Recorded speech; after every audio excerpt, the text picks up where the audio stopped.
வணக்கம். இது நம்ம கிச்சன். நம்ம கிச்சனில் நம்ம இன்றைக்கி என்ன பண்ண போகிறோன்னு பூசணிக்காய் ரசம் வாங்கி பண்ண போகிறோம். அதுக்கு என்ன தேவைங்கிறத ஃபஸ்ட்டு சொல்லிடுறேன். 3 டேபிள் ஸ்பூன் அளவுக்கு தனியா, 3 மிளகாய் வத்தல், கடலைப்பருப்பு 1 டேபிள் ஸ்பூன் எடுத்துக்கணும், வெந்தயம், மிளகு, இது எல்லாத்தையும் நல்லா எண்ணெய் விட்டு வறுத்துக்கணும். இது கூட தேங்காயை வச்சு வறுக்கணும். கருவேப்பிலை தேவை. பூசணிக்காய்க்கு இந்தமாரி பூசணிக்காயை கட் பண்ணி இந்தமாரி தோலெல்லாம் சீவி இந்தமாரி பொடியாக நறுக்கி வச்சுக்கோங்க. புளி நல்லா ஒரு 2 நெல்லிக்காய் அளவுக்கு புளியை நல்லா வெந்நீர் விட்டு இந்தமாரி நனைச்சி வச்சுக்கோங்க. ட்ரெடிஷ்னல் ரெசிபீஸில் தக்காளி கிடையாது. நான் டேஸ்ட்டுக்காக இதில் 1 தக்காளி வைக்க போகிறேன். அப்புறம் பருப்பு, துவரம் பருப்பு நல்லா ஒரு அழகாக்கு துவரம் பருப்பை நல்லா மஞ்சத்தூள் போட்டு நல்லெண்ணெய் விட்டு நல்லா வேக விட்டு நல்லா குழவா எடுத்து வச்சுக்கோங்க. இப்போ நம்ம இது வந்துட்டு பார்ப்போம்.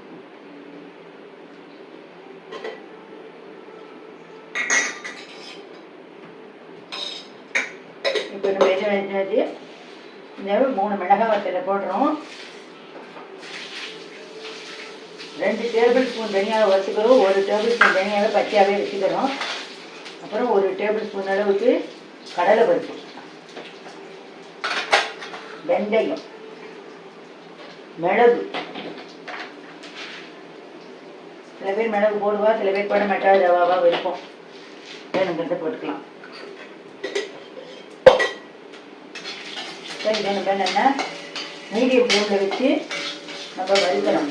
தீயாமல் வறுக்கணும்.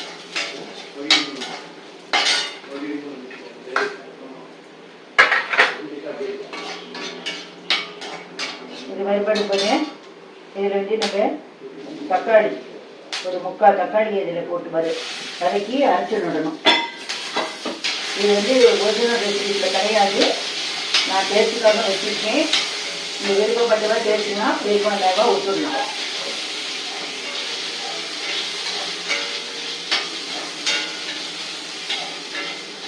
இது நல்லா வறுபட்டு விட்டு இந்த வறுபட்டாச்சு. நம்ம இது மிக்ஸி ஜார்லேயே டைரெக்டாக எடுத்துன்னு விடணும்.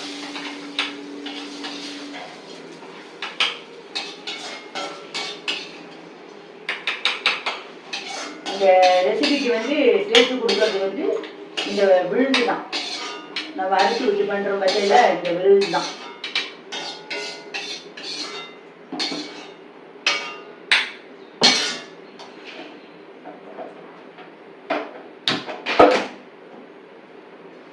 இப்போ இந்த பச்சை தனியாக வச்சுருக்கோம் பற்றியில் அதையும் இதில் போட்டு நடுறோம். இது ஆறட்டும். இப்போ நம்ம இதுக்கு கொஞ்சம் தேங்காயை வறுத்து விடலாம்.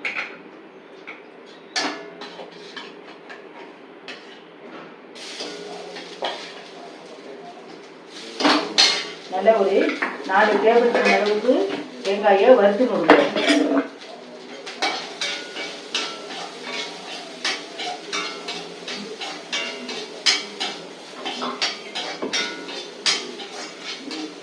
இது எண்ணெய் விட்டு வறுக்கணுங்கிறது கிடையாது. ட்ரை ரோஸ்ட் பண்ணிட்டாலே போதும். அது ரொம்ப செவப்பாக வறுக்கணும் அப்படிங்கிறது கிடையாது. அரை சவப்பு வறுத்தா போதும்.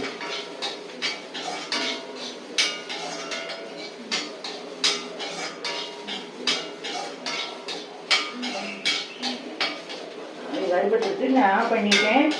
இப்போ இதையும் நான் எடுத்துக்கிறேன்.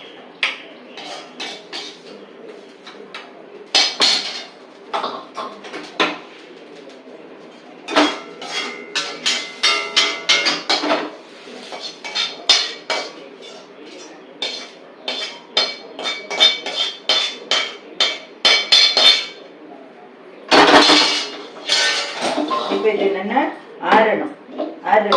ஆறினதுக்கு அப்புறம் தான் இது மிக்சியில் அரைக்கணும். இப்போ நான் இந்தமாரி குழவா பருப்பேன், நல்லா துவரம் பருப்பேன், நல்லா வேக வச்சு வச்சுட்டுருக்கேன்.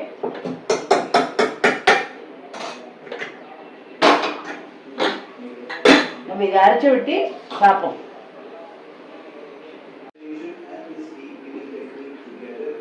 நம்ம இப்போ இந்த பேஸ்ட் அரைச்சாச்சு. பூசணிக்காய் ரசம் வாங்கிட்டு நம்ம இது வந்து சட்டுன்னு முடிகிற மாரி ஒன் பார்ட்டில் செய்ய போயிடும். இப்போ பருப்பு இது வேணுன்னா வேக வச்சு வச்சுட்டாச்சு. இதில் இந்த மாரி பூசணிக்காயை இதில் போடுறோம்.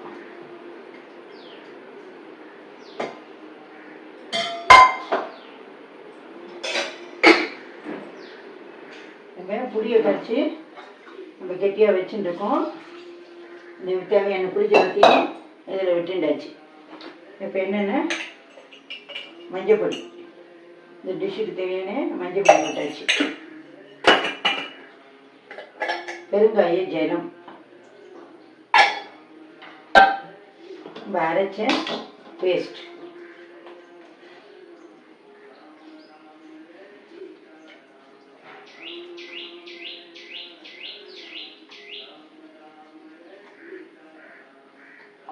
இது வந்து சாதத்துக்கும் தொட்டுக்கலாம், சாதத்தில் போட்டு பிசைஞ்சும் சாப்பிடலாம், இட்லி தோசைக்கும் போட்டுக்கலாம், இல்லை சப்பாத்தி மாதிரி அந்த மாதிரி எடுத்துக்கலாம். நான் இப்போ புளி ஜலத்தை விட்டு நான் அலம்பி விட்டுக்கிறேன். இந்த மிக்சியில் ஒட்டின்னு இருக்குது எல்லாத்தையும் இந்த மாரி அலம்பி விட்டுன்னு விடணும்.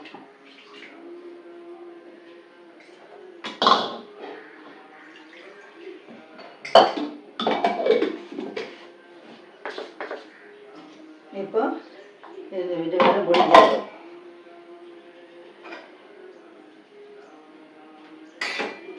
இப்போ கரண்டியால் ஒரு கலரிட்டு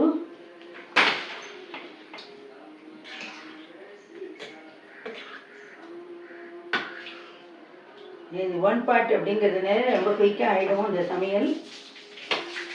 இதையும் தனித்தனியாக எப்படி பண்ணுறது அதையும் ஒரு வீடியோ நான் போடுறேன் உங்களுக்கு.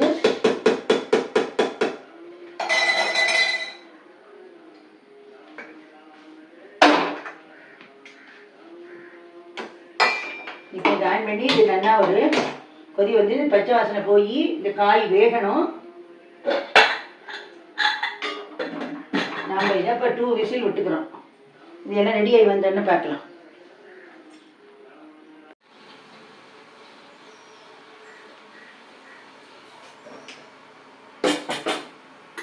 இப்போ நம்மளோட பூசணிக்காய் ரசம் வாங்கி எப்படி எடுத்துருக்குன்னு பார்ப்போம். நல்லா ஜம்முன்னு நல்லா அருமையாக வெந்துடுத்து.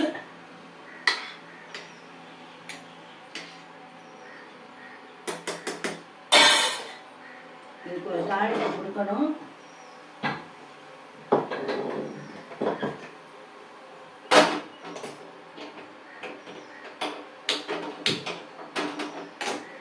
அதுக்கு இப்போ தேங்காய் எண்ணெய் தான் வெட்டுக்கணும். இது வந்து தேங்காய் எண்ணெயில் தாளித்தா நல்லா இருக்கும். தேங்காய் எண்ணெய் வெட்டுக்கணும். தேவையான தேங்காய் எண்ணெய் வெட்டுக்கோங்க.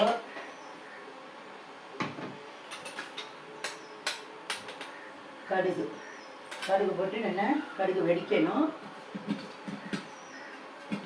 கடுகு வெடிச்சதுக்கு அப்புறம் கருவேப்பிலையை போடணும். கடுகு வெடிக்க ஆரம்பிக்கிறது. நம்ம பெருங்காய ஜலம் விட்டுன்றதுனால பெருங்காய கட்டிலாம் போடணுங்கிற அவசியம் கிடையாது. இந்த பூசணிக்காய் ரசம் வாங்கிக்கு சில பேர் கட்டியாக இருந்தால் வறுக்கும் சாமான், வறுக்கிற சாமானோட கூட வறுத்து அரைச்சி விட்டு வச்சுக்கலாம்.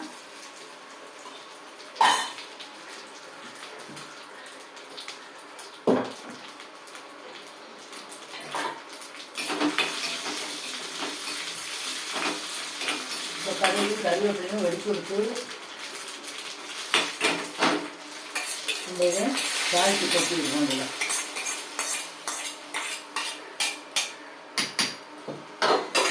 அதுக்கப்புறம் இதுக்கு வந்து இந்த டிஷ்ஷுக்கு நம்ம கொஞ்சம் வெல்லம் படணும். இது ஆப்ஷன் தான், வேணுங்கிறவா போட்டுக்கலாம், வேண்டாதவா விட்டு விடலாம், ஒன்றும் பிரச்சனை கிடையாது.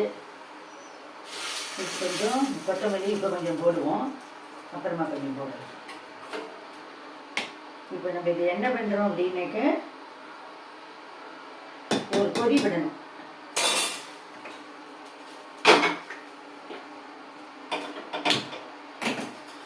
கொதி விட்டு நல்லா கொதி வந்து அதுக்கப்புறம் பார்ப்போம்.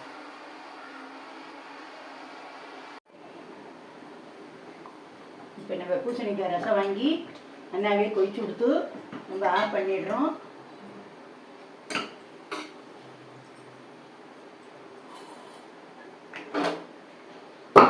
ஆஃப் பண்ணிட்டு கொத்தமல்லியை இதில் போடுறோம். தேவையான அளவு கொத்தமல்லியை போட்டு இதேமாரி உங்களுக்கு இவ்வளோ தளர்த்தியாக வேணாலும் வச்சுக்கோங்க, இல்லை இன்னும் கொஞ்சம் கெட்டியாக வேணுனாலும் வச்சுக்கோங்க. அது நம்ம சௌரியம்தான். நான் இதை வந்து ஒரு சர்விங் பவுலுக்கு மாற்றுறேன்.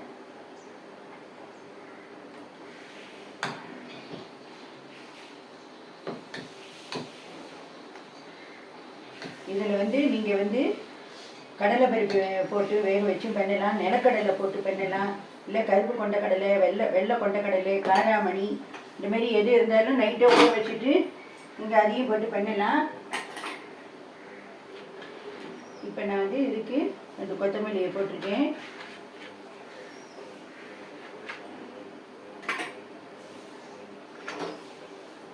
நான் வந்து இப்போ இதுக்கு குழம்பு நான் வந்து தாளித்து போட்டுக்கிறேன்.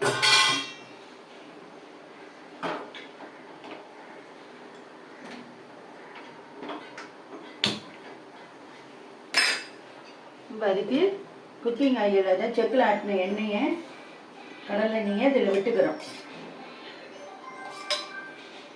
உங்களுக்கு எவ்வளோ வடை தேவைப்படுறதோ அந்த அளவுக்கு வடை வச்சுக்கலாம். இது எண்ணெய் சுடட்டும் பார்ப்போம்.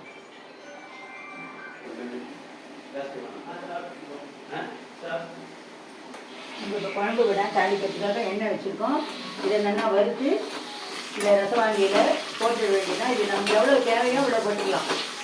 இவ்வளோதான் அவ்வளோதான் இதெல்லாம் கிடையாது. அதுக்கு தகுந்தப்போ எண்ணெயை வச்சு வறுத்து போட்டுக்கணும். நான் குழம்பு விட ரெசிபி போட்டிருக்கேன்னு நினைக்கிறேன், இல்லாட்டி அது இன்னொரு வாட்டி நான் போடுறேன். உங்களுக்கு தேவைப்பட்டவன் பாருங்க. இதெல்லாம் அந்த நாள் ரெசிபி. இதெல்லாம் வந்து தஞ்சாவூரில் இருக்கிறவா தான் இதெல்லாம் இந்த ரெசிபியை மோஸ்ட்டாக பண்ணுவா. இப்போ எல்லாருமே கற்றுந்து நம்ம என்ன பண்ணுறா. குழம்பு வேண்டாம் அப்படிங்கிறவா விட்டுவிடலாம்.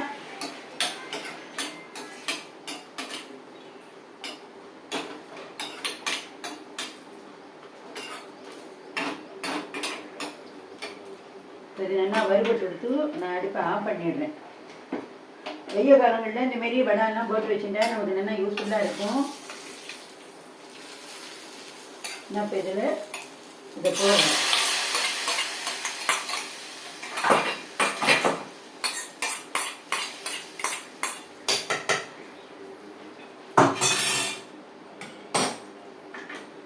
இந்தமாரி இதை தாளித்து கொட்டிக்கிட்டு சாப்பிட்ற நேரத்துக்கு போட்டேன்னா நல்லா கரகரன்னு இருக்கும். முன்னாடியே போட்டேன்னா இதில் ஊறின்னு இருக்கும். இது ஒன்றும் இதுக்குள்ளே கலந்துபடணும் அப்படிங்கிற அவசியம் கிடையாது.